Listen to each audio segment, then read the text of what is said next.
What is up, everybody? Welcome to DFS by the Numbers. These are my full card breakdown and predictions for UFC Vegas 74. We got Kara-France going against Amir Albazi. I need all the wins, yeah. All that and all that is. You better move, you might get knocked out. Knocked out. You better move, you might get knocked out. Knocked out. You better move, you might get knocked out.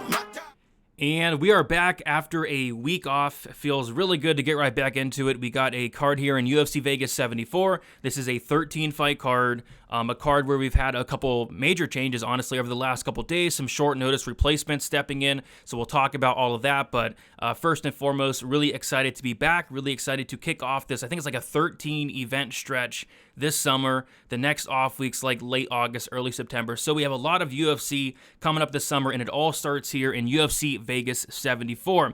Before we get started, a couple things I do want to mention, and first is DFSbythenumbers.com. Now is a great time to sign up. We got 13 events in a row. I think we got like 4 events in June, 4 events in July. I think 3 events in August. So just a ton of UFC coming up this summer. Now's a great time to sign up. The most popular option is that middle tier there, the $10 betting option, $10 a month. With that, you get access to my UFC stats model, the stat model you see on the Friday and Saturday shows. First notice on all my bets, my full card breakdown and best bet article. This article is my big article, comes out on Wednesdays typically, breaking down like 16, 17, 18 pages sometimes, depending on how many fights. I give my the breakdown, the prediction, the round, the method, the confidence ratings, and then the best bet for each and every fight. Along with that, my final betting article, which comes out on Fridays typically, where I break down all my track bets. I give a prelim parlay, a Hail Mary parlay, and a main card parlay, which I think all 3 of those hit last time. So, and yeah, it's been a good year thus far, and looking to keep it rolling here. In the month of June, it's been a winning January, February, March, April, May, and then looking to continue that here in June. It's on pace for my best year ever, so hopefully that keeps up. I've made a lot of changes this year, and they're paying off. Going for more plus money this year, taking a little bit more risks this year as well, so, and it seems to everything be going good, so hopefully we keep it rolling here, and it all starts with UFC Vegas 74. Before we get into the picks, if you guys can please leave a like on the video, subscribe to the channel. That is always much, much appreciated. I'll be going live Friday, after the weigh-ins, and I'll be going live once more Saturday for best bet, so make sure you are subscribed so you don't miss out on all of that. But with all that out of the way, welcome back, guys. Let's get into the first fight of UFC Vegas 74, and we're going to kick it off with an absolute banger, and Maxim Grishin going against Philipe Lins. We'll start with Maxim Grishin, who is 39 years old, 6'3", with a 76-inch reach, 32, 9-2, and 2-2-1 in his last 5 fights. Philipe Lins, 37 years old, 6'2", with a 78-inch reach, 16-5, and 3-2 in his last 5 fights. So we'll take a look at the odds here, and we see that Maxim Grishin is the favorite, opened up around minus 115, and then Philipe Lins opened up around minus 105, currently around plus 110 as the underdog here. And it's a matchup where I don't see myself being too heavily invested in this fight, if invested at all. And it's a fight that, honestly, it's not the most exciting fight in the world. It's a fight I feel like could play out very non-excitingly with not a ton going on, because both these guys are just super low volume. Philipe Lins is a guy that won the PFL, the $1 million, as a heavyweight, and honestly, I actually liked what I saw with Philipe Lins. I thought he looked pretty solid going out there and finishing these guys, looked very aggressive, and then he comes into the UFC and just looks like a completely different fighter. I remember he made his debut against Andrei Arlovski, went out there and just stared at him for 15 minutes, and then he went out there and got knocked out by Tanner Boser, who's not really knocking out anybody. So was kind of very low on Philipe Lins. Then he goes down to light heavyweight, which I think was absolutely the right move. And he looks solid against Marcin Prachnio, at least early on. He does seem to slow down a little bit in that Prachnio fight, but luckily for Philipe Lins, Prachnio slows down even more. And it was just a big concern seeing Philipe Lins not get Prachnio out of there. Like, it was bad. There was 6 minutes into the fight, early second round, Marcin Prachnio is super gassed. The referee's looking at Marcin Prachnio, telling him to fight back. Like, this is 6 minutes into the fight, and Philipe Lins still could not get him out of there. And then Philipe Lins ended up gassing out in his own right. So, I mean, he looked better than before, but still, he's just not too impressive. And then he goes out there and knocks out like a 40-year-old OSP. So, I don't know what to think about Philipe Lins. He's been kind of up and down thus far in his UFC career. Maxim Grishin, he's 39 years old at this point. He has a ton of experience. He's fought some very solid guys in his career. If I have to make a pick here, because I have to, I guess it's going to be Maxim Grishin, and this is why. I just feel like I trust him more as the fight goes on, whereas Philipe Lins, I really don't trust the cardio at all. I guess Philipe Lins could potentially finish Maxim Grishin early, but then again, I mean, you're not knocking out Marcin Prachnio, who's one of the chinniest guys in the UFC, so I can't even count on Philipe Lins to do that. I think it's going to be a sloppy, greasy fight here. Give me Maxim Grishin to win this fight. I'll say by decision, probably dropping the first round, winning the next two. But yeah, this fight is going to be, I think it's a close one, so I would not really run to the window to bet either side here, but if I had to make a pick, it's going to be Maxim Grishin, and it's going to be Maxim Grishin by decision.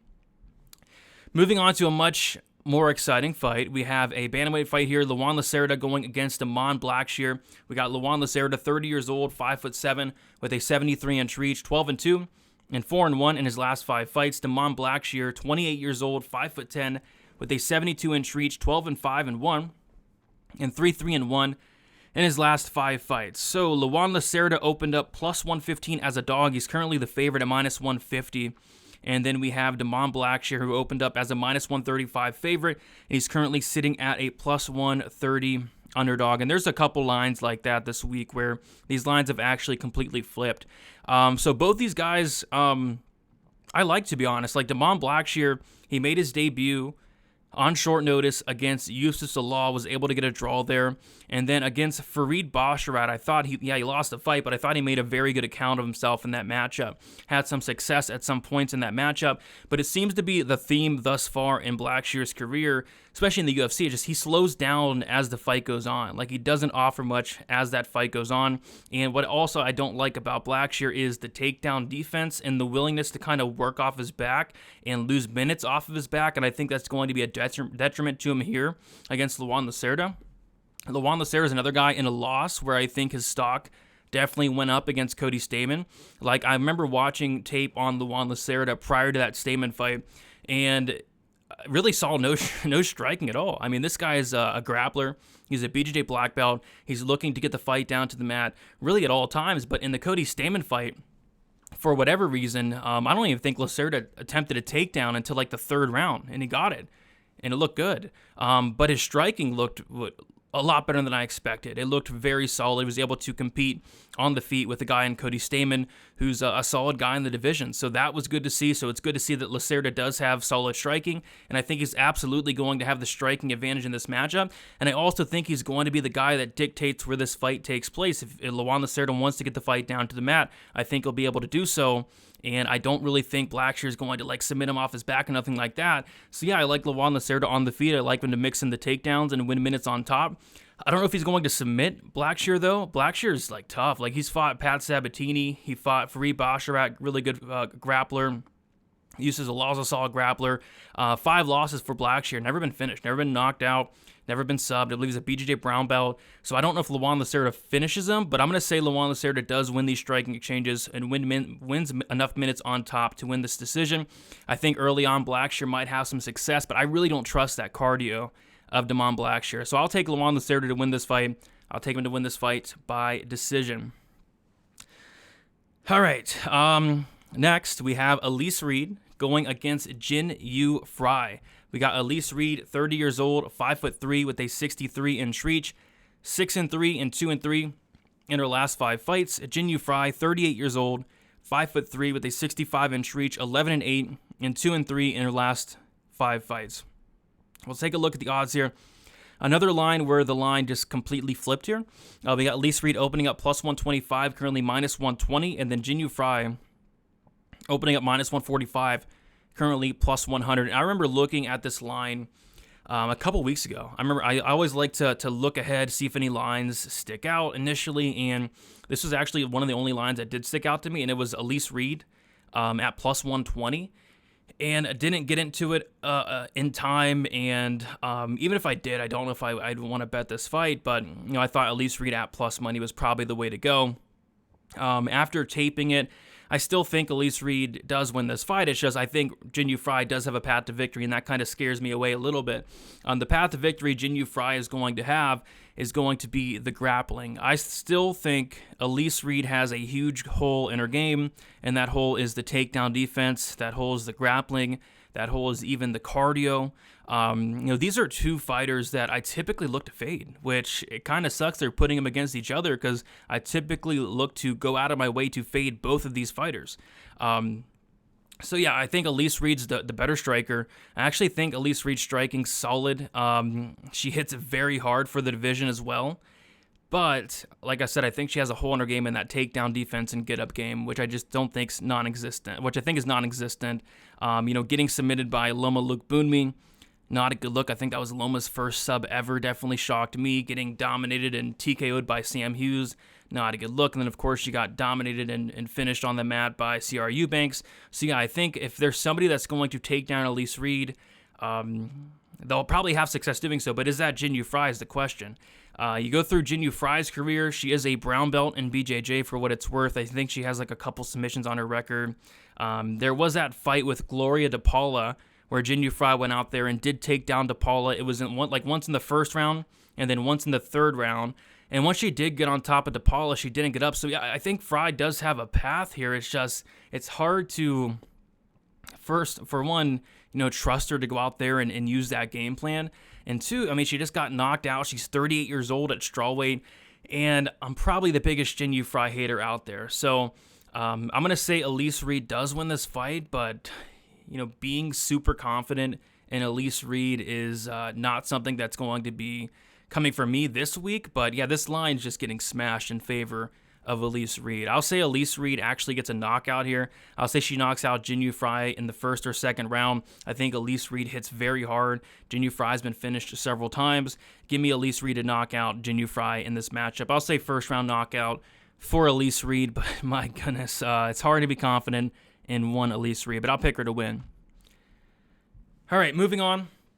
We got Daniel Santos going against Johnny Munoz Jr. We got Daniel Santos, 28 years old, 5'7" with a 67-inch reach, 10-2 and 3-2 in his last 5 fights. Johnny Munoz Jr., 30 years old, 5'9" with a 71-inch reach, 12-2 and 3-2 in his last 5 fights. We'll take a look at the odds, and we see that Daniel Santos, one of the biggest favorites on the card, opened up minus 200 this go-around, currently minus 220. And Johnny Munoz opened up plus 170, currently plus 185. So this fight was supposed to happen a couple weeks ago, and I could have swore Daniel Santos was like he opened at like minus 130, and it was a very popular play a couple weeks ago, and he was like minus 170, minus 180, like around there. And now the fight gets rescheduled a couple weeks later after Daniel Santos actually pulled out, and he's an even bigger favorite. So I'm not sure what's going on with this line, but I'm sticking with my pick, and that the pick is going to be Daniel Santos here, and I think he does win this fight more often than not. Daniel Santos, very fun and exciting fighter. Lots of spinning attacks, lots of knockouts, spinning attacks to the body. He's a guy that is willing to eat a ton of damage to dish out his own damage. And we saw that in the John Castaneda fight where John Castaneda almost finished Daniel Santos like 5 times in the first round. And then Daniel Santos started to put it on. John Castaneda ended up breaking him and finishing him in the second round. And that's kind of how I see this fight. But, I don't think that Johnny Munoz Jr. has that same, striking as a John Castaneda, has that same danger factor on the feet as like a John Castaneda. Johnny Munoz Jr. is a grappler and a very good grappler, BJJ black belt, but as is Daniel Santos. Santos is a black belt in his own right. So I think that Johnny Munoz Jr. can take down Daniel Santos, and I think he will take down Daniel Santos, but I just don't see him holding down Santos. I don't see him submitting Daniel Santos, and as the fight goes on, I just think Daniel Santos is going to catch him at some point in this fight. So I like Daniel Santos to win this fight. I'm going to say he wins this fight by second round knockout, and I think he gets Johnny Munoz Jr. out of there at some point. It should be a very fun fight. I was very upset when this fight got canceled a couple weeks ago because this was going to be an absolute banger. I forget which card it was on, but it was a fight that I was looking forward to. So I'm happy that it's back, and I'm going to go with Daniel Santos to win this fight by finish. All right. My goodness. We got Dontel Mays going against Andrei Arlovski. we've got Dontel Mays, 31 years old, a 6 foot with an 81-inch reach, 9-5 and 2-3 in his last 5 fights. Andrei Arlovski, he is 44 years old, 6'3", with a 77-inch reach, 34 and 21 and 4-1 in his last 5 fights. We'll take a look at the odds here. Dontel Mays opened up plus 140, currently minus 140. Andrei Arlovski opened up minus 160, currently plus 120. And seeing a minus number next to Dontel Mays' name, honestly, is shocking. Went back and watched tape on Dontel Mays, unfortunately, and I can't believe this guy's a favorite against anybody in the UFC. I mean, I went back and watched the Hamdi fight. He looks awful. He looked terrible in there against Hamdi Abdulwahab, who was like 3-1. And then he went out there against Augusto Sakai and looked horrible in that match. I mean, he looked good against Josh Parisian, but I mean, that's really about it. He's huge. He's big. I mean, 6'6", 81-inch reach. That's great, but he doesn't use it. He doesn't throw anything. I don't know what there is to like about Dontel Mays. I mean, is he the favorite because people expect him to go out there and take down Andrei Arlovski? I mean, I don't really see it. So I think the better fighter, even at this point, even a 13-year older Andrei Arlovski is the better fighter. I don't think Mays is that good. But then again, Andrei Arlovski, yeah, it's hard to have faith in this guy. He's 44. And he got finished in his last fight. I think he's the oldest fighter on the roster at this point. Because I know Oleinik's not in the UFC no more. Marin Renault's not in the UFC anymore. So yeah, I think Arlovski's probably the oldest fighter in the UFC. So I mean, this is a mess of a fight. Give me Arlovski just because I think he's actually okay. Yeah, and again, seeing a minus number next to Dontel Mays' name is shocking to me. And just absolutely shocking that he's a favorite against anybody in the UFC. But I'll take Andrei Arlovski. I'm not going to be betting on this fight because you never know. Maybe Mays does go out there and lands a big shot and finishes Arlovski, who's been finished a million times, and he is 44. But I think if this fight does go the distance, for one, it's probably close and competitive, and I'm going to say Arlovski does grease it out here. So give me Arlovski, decision win. I would not bet on this fight. Moving on. We got John Castaneda going against Muin Gafurov. We got John Castaneda, 27 years old, 5'6", with a 69-inch reach, 19-6 and 3-2 in his last 5 fights. Muin Gafurov, 27 years old, 5'7", with a 68-inch reach, 18-4 and 3-2 in his last 5 fights. So Muin Gafurov is coming in here on short notice. He opened up for some reason as a plus 285 underdog, currently plus 115. And then John Castaneda opened up for some reason minus 350, and he's currently minus 130. So Muin Gafurov, he was on the Contender Series. He fought Chad and Hellinger a couple years ago. What was that? Back in 2020, I think, or maybe 21. It was back in September of 2021 against Chad and Hellinger. He went in that fight as a huge favorite. I think it was like minus 450. Lots of hype on this guy. He just fought John Lineker in a competitive fight, and I think he got some hype from that. But yeah, he's a good fighter, and he was a big favorite against Hellinger, and then he ended up losing that fight in a close fight that arguably could have went either way, but still lost the fight nonetheless. Then he goes out there and gets 2 back-to-back knockout wins, and the UFC is giving him a shot here against John Castaneda, like I said, on like a week and a half short notice. I like Gafurov quite a bit. I think this guy is very good. Like, his striking's very solid, lots of spinning attacks, love the volume, the pressure especially, throws with a ton of power, has a great finishing ability, but the wrestling's phenomenal. Wrestling is very good for Gafurov. He's going to wrestle early and often, solid grappling, solid finishing ability on the mat, good ground and pound, good submission game. This guy's a finisher. He's dangerous. Gafurov has a 94% finish rate, 56% of his wins coming by knockout, and 39% of his wins coming by submission. So he can finish you on the feet with that power. He can finish you on the mat. The one question mark I have for him in this matchup is, how prepared is Gafurov coming in here on short notice? Because if this guy is prepared, ready to go, I think he has a good chance of beating John Castaneda. And I think Castaneda is good as well. I think Castaneda is a very good fighter. He has a wrestling background in his own right. He has very solid striking, very solid volume. He's very tough. Usually solid cardio, but he kind of broke a little bit in the Daniel Santos fight. But typically, Castaneda's cardio is solid. So yeah, I think it's a very, very good fight here, a very competitive fight. But I'm going to take Gafurov as the dog here. I was kind of surprised when I saw Gafurov opened up as a dog.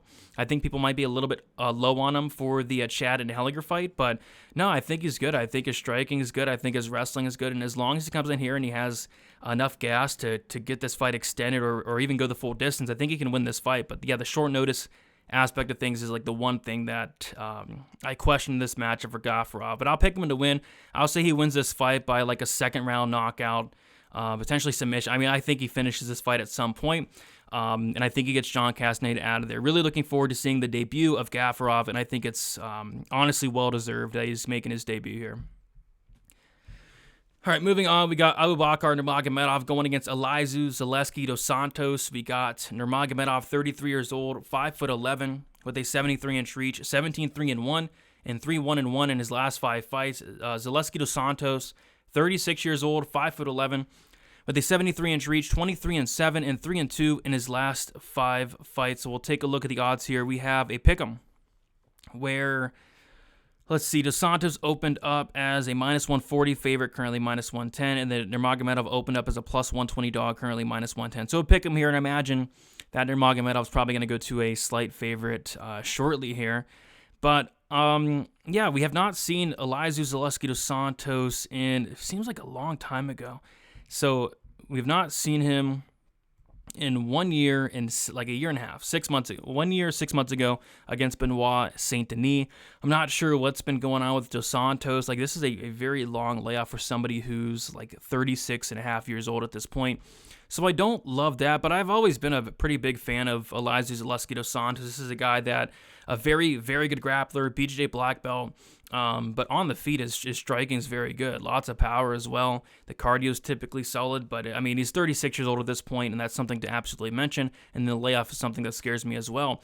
Nurmagomedov, I think he can go out there and get takedowns, but I kind of looked through Zaleski dos Santos' career, and he can be taken down. I think on paper his like takedown defense is around like 60-some%. Let me see, 62%. So yeah, he can be taken down, but he doesn't really get held down. And we've seen Nurmagomedov get submitted a couple times in his career.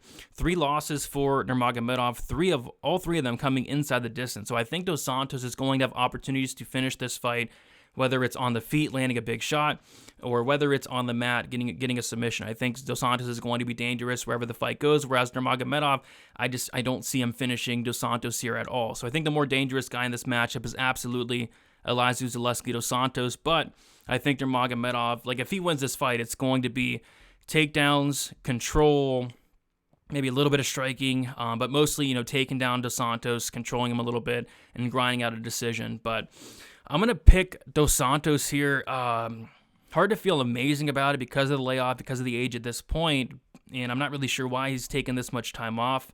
Another concern, another question mark, but I'm going to pick him here to win this fight. I'm going to say he gets a finish at some point in this matchup, whether it be a submission, whether it be a knockout, but I'm going to say he does finish Nurmagomedov at some point here. But I could absolutely see a scenario where Nurmagomedov does take down Dos Santos, kind of grind him out across 3 rounds, but I'm going to say Dos Santos does end up getting the finish at some point here. All right, moving on. We got Jamie Mullarkey going against Muhammadjon Naimov. We got Mullarkey, who is 28 years old, 6 foot with a 74-inch reach, 16-5, and 4-1 in his last 5 fights. Naimov, 28 years old, 5'9" with a 70-inch reach, 8-2, 3-2 in his last 5 fights. So we have Mullarkey here as a -500 favorite, and Naimov, who is a +400 underdog. So this fight got announced like yesterday at this point. It was supposed to be Jamie Mullarkey going against Guram Kudetaladze. Guram had to pull out, and in steps Naimov, who I am familiar with. I remember taping him for the Contender Series a couple years ago. It was a while ago at this point, I think back in 2020 against Colin England. And I went back and refreshed my memory on this guy, rewatched the England fight and watched some of his fights after the England fight. And yeah, I don't know. I think his striking's solid. I think the striking solid. He's able to go out there and take down like lower level guys outside the UFC. But man, Colin England fight was not a great look. Like, he looked solid early. I liked some of his striking early. But as the fight goes on, he just seemed to tire out a little bit. In the second, he looked tired. In the third, he looked tired. I didn't think his ground game looked good. He showed a 25% takedown defense against Colin England. England was able to take him down several times, and England was able to get into dominant positions several times. I think he was able to take his back a couple times as well. And, I mean, luckily he was fighting Colin England, or he would have probably got finished by anybody else. Yeah, just wasn't too impressed. And this is the big thing here for me. A couple things. I mean, Naimov's coming in here on short notice, a week's notice, and a guy, Naimov, who I do kind of question the cardio a little bit because it did not look good in the England fight. And then he's also, and this is big, coming up a weight class. This guy's a featherweight, and a small featherweight. I mean, 5'9", and he's coming up here on lightweight on short notice against a 6-foot, much bigger Jamie Mullarkey, who can strike, who can wrestle, who has cardio, has grappling, who's very tough as well. So for Naimov to win this fight, it's probably going to be some type of early finish or something, which, good luck knocking out Mullarkey, especially up a weight class. Yeah, this should be Mullarkey. I mean, laying minus 500 on Mullarkey is not ever a good idea, you wouldn't think, but I mean, it's just hard to picture a Naimov win here outside of like a flash knockout early on, and that's just going to be much easier said than done. So I like Mullarkey to kind of break Naimov here. I think he's going to mix in the takedowns, get him tired, and eventually finish him in the second or third round. Glad that there's a replacement for Guram Kudus-Ladze, but I mean, I think they could have done a little bit better, I suppose. But we'll see what happens. But this should be Mullarkey pretty much all day, even though I do have some issues with Mullarkey in terms of his strike and defense. But I just don't think it's going to be too much of a concern here. So give me Mullarkey to win this fight. I'll say Mullarkey second round knockout TKO. All right, moving on, we have Karine Silva going against Ketlen Souza. We got Karine Silva, 29 years old, 5'5", with a 67-inch reach, 15-4, and 5-0 in her last 5 fights. Ketlen Souza, 27 years old, 5'3", 13-3, and 5-0 in her last 5 fights. Karine Silva, one of the biggest favorites on the card, which is terrifying, but she is. Opened up minus 150, currently minus 225. Ketlen Souza opened up plus 130, currently plus 190. And yeah, I unfortunately went and watched the tape on Ketlen Souza. The fights that I watched were all very boring. Not a ton happened.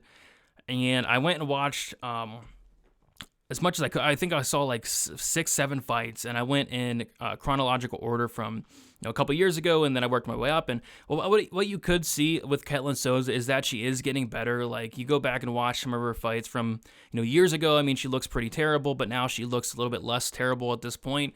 I think she's okay. I do question the durability a little bit. She has 3 losses, all 3 of those coming inside the distance. She's been knocked out a couple times. I think she got finished by leg kicks. She got finished to the body. She's been submitted. And, getting finished in all your losses doesn't seem like a good recipe for success against somebody in a Karine Silva, who has 15 wins, all 15 of them coming inside the distance. Karine Silva is very dangerous. She has power on the feet, and most importantly, she does have a very good submission game, very dangerous on the mat. What I don't like about Silva and why I wouldn't lay minus 225 on her, which I think is ridiculous, is she's an incredible grappler. She really is. It's just she never really goes for takedowns. A lot of her submission wins, it's because she either hurts her opponent, follows them to the mat, or it's because her opponents are taking her down and she's able to get something off her back. Like, I remember watching several fights where she's getting taken down and then she gets a submission off of her back, which I don't think Souza is going to take down Silva. I mean, if she did, it wouldn't really make sense. I think for Souza, she's going to try to keep this on the feet and outstrike Karine Silva. So yeah, although I don't like the price tag on Silva, I do like her to win this fight. I think she's much more dangerous. I think she's much more active on the feet. I think she can land a big shot, whether it's to the body. And then if she does take this fight down to the mat, yeah, I think she has a good chance to submit Ketlen Souza as well. I would just like to see a little bit more wrestling out of Karine Silva, a little bit more ability to get the fight down to the mat offensively. But I'm going to say she does finish Ketlen Souza. I'll say TKO. Second round, maybe a club and sub situation for Karine Silva. And if this fight does get too extended, like late second, third round, I will have my concerns as well with Karine Silva. She looked to be very tired in her Contender Series fight, late second round. But luckily she was able to get like a Hail Mary submission. So if this fight does get like extended, I do have some concerns about Silva, but I'll say she does finish Ketlen Souza early second round, maybe first round even. But give me Karine Silva for the dub here. All right, couple more fights left. We got Tim Elliott going against Victor Altamirano.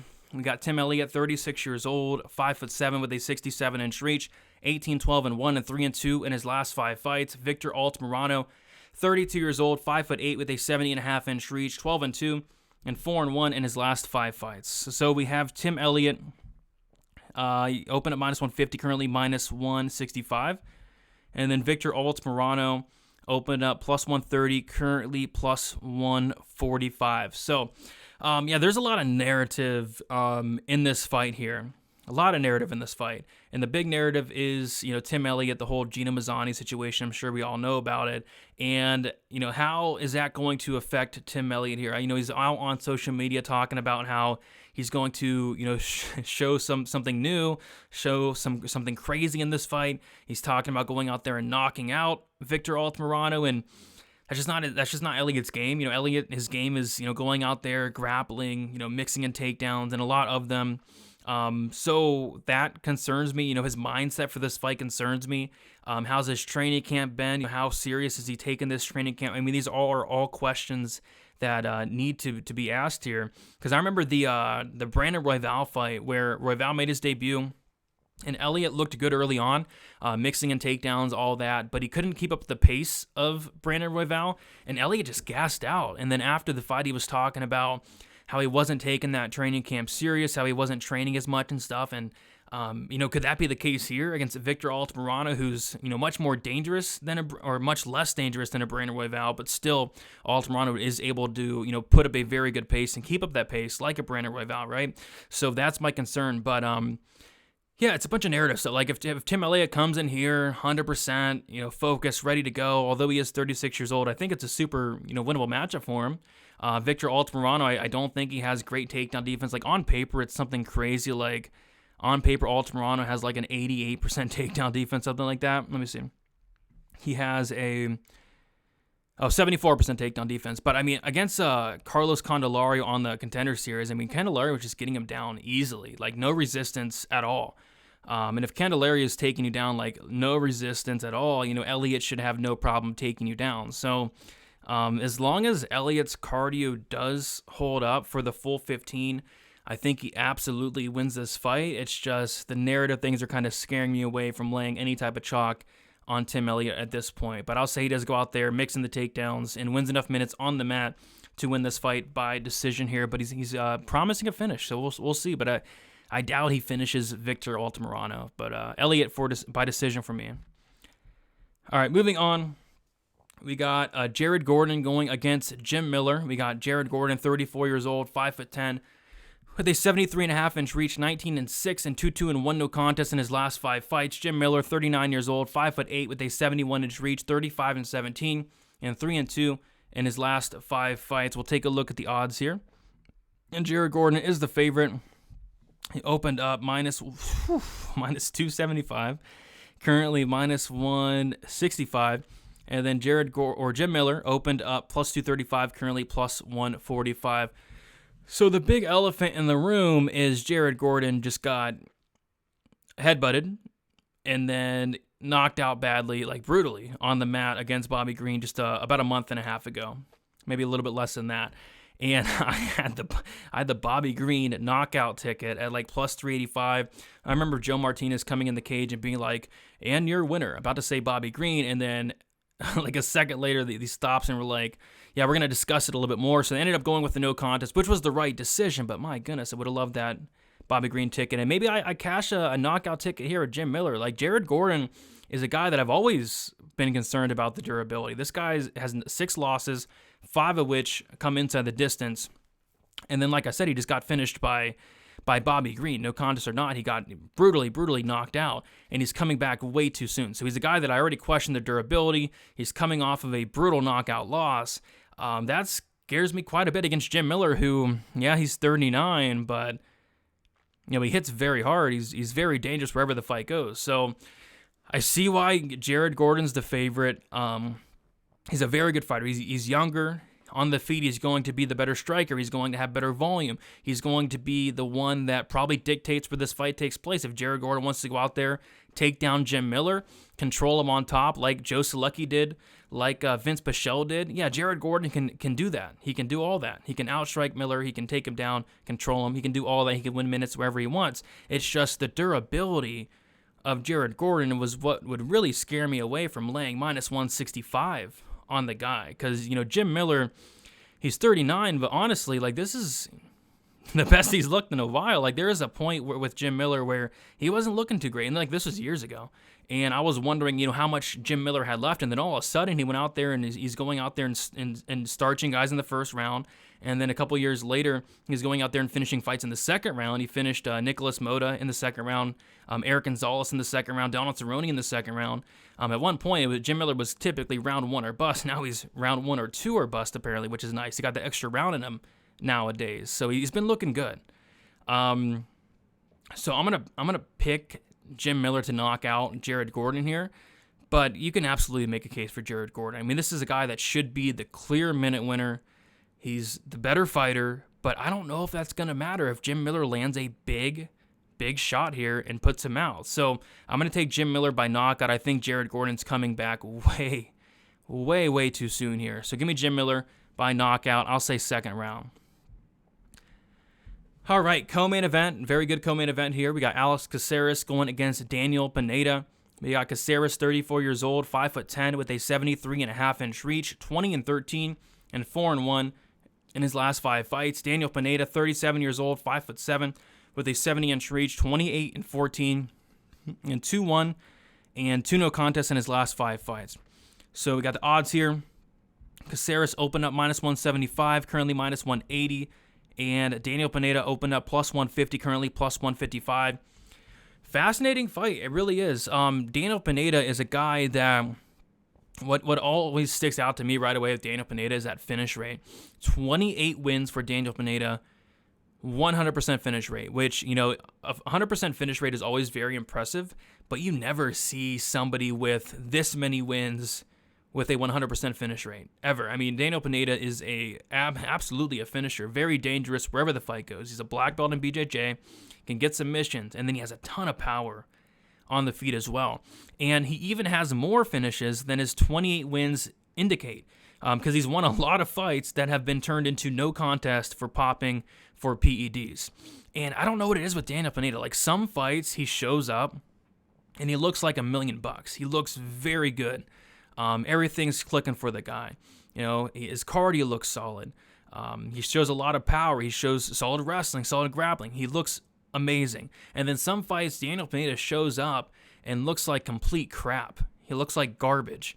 And there's been a couple fights like that in the UFC, like against Tucker Lutz his last time out, looked phenomenal. Against Herbert Burns in his debut, looks phenomenal. And then against Cub Swanson, looks awful. Against Andre Fili in a fight that was a no contest for an eye poke, he was on his way to getting finished in that fight, almost got finished several times in the first round. He looked awful. So sometimes he shows up and looks good, sometimes he shows up and looks bad. I'm not sure why that is. So it's kind of hard to trust him in that, right? He's now 37 years old. I don't like that. I don't like the durability of Daniel Pineda. I don't like the cardio of Daniel Pineda, but we can't deny that this guy's a finisher, and he's very dangerous, especially early on. Alex Caceres is a guy that he's tough, which I think is going to help him here. Like, this guy is very hard to knock out. I think he's been knocked out maybe once in the UFC. Like, when he's losing, it's by submission, which is scary here as well, because Alex Caceres has been submitted a handful of times. So you have Pineda's able to take down Caceres early on. There are like major concerns there. Caceres has been subbed 7 times.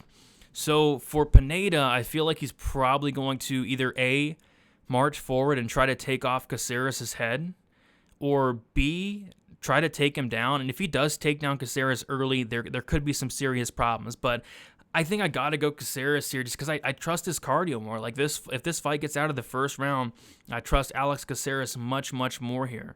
I think Caceres, he's a black belt in his own right, although he's been submitted a million times. He's still a black belt. Both guys are black belts, and they have a combined 13 submission losses. So I actually think somebody's getting submitted here, whether it's Pineda early or whether it's Caceres late. Like, I could see Caceres taking Pineda's back when he's tired in that second or third round and choking him out. And that's kind of where I'm leaning here. I just trust the durability more of Caceres. He's younger. I trust the cardio more. but Pineda is going to bring a storm that's going to have to be weathered. And if Caceres can weather those first 5, 6, 7.5 minutes at most, he should be able to take over this fight and finish Pineda down the stretch. So I'll say Alex Caceres, 3rd round submission win here. I think it gets Pineda out of there late. All right, main event time. I did post a main event prediction if you want to get a more full, in-depth breakdown on that, but going to be giving my condensed thoughts here on the main event. We got Kai Kara-France going against Amir Albazi. We'll start with Kai Kara-France, who's 30 years old, 5'4", with a 66.5-inch reach, 24-10, 3-2 in his last 5 fights. Amir Albazi, 29 years old, 5'5", with a 68-inch reach, 16-1, and 5-0 in his last 5 fights. So we have about a pick'em here at this point. Kai Kara-France currently -115. Albazi currently -105. Kai Kara-France actually opened up +150. And then Amir Albazi opened up -175. I remember seeing that line a couple weeks ago and thinking, what the heck's going on, right? I was not able to tape it and stuff, but and that line moved super quickly as well. So after taping it, Kai Kara-France was about a pick'em. So I missed the line, missed the boat, but I don't know. It's a close fight. I think a pick'em is about right here, because I think you have to. What sticks out to me the most in this matchup, and I know a lot of people don't take level of competition, they don't factor that in.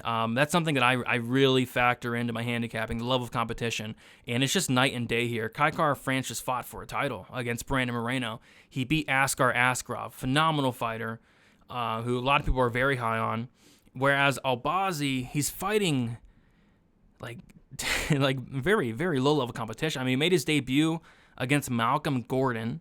He wins that fight. He beats Zhalgas Zhumagulov, who I know people like Zhalgas. Zhalgas is now a fan favorite with that haircut. I get it, but Zhalgas Zhumagulov is I think 1-5 in the UFC. He beats Francisco Figueiredo, who's atrocious, the bad Figgy, and then he beats Alessandro Costa, who I think is okay, but I mean, he's nothing like Kai Kara-France, Brandon Moreno, none of those guys up top in the top of the division. So. He's winning. He's looking good, but he's beating Costa, Figueiredo, Zhalgas, and Malcolm Gordon just tells me nothing.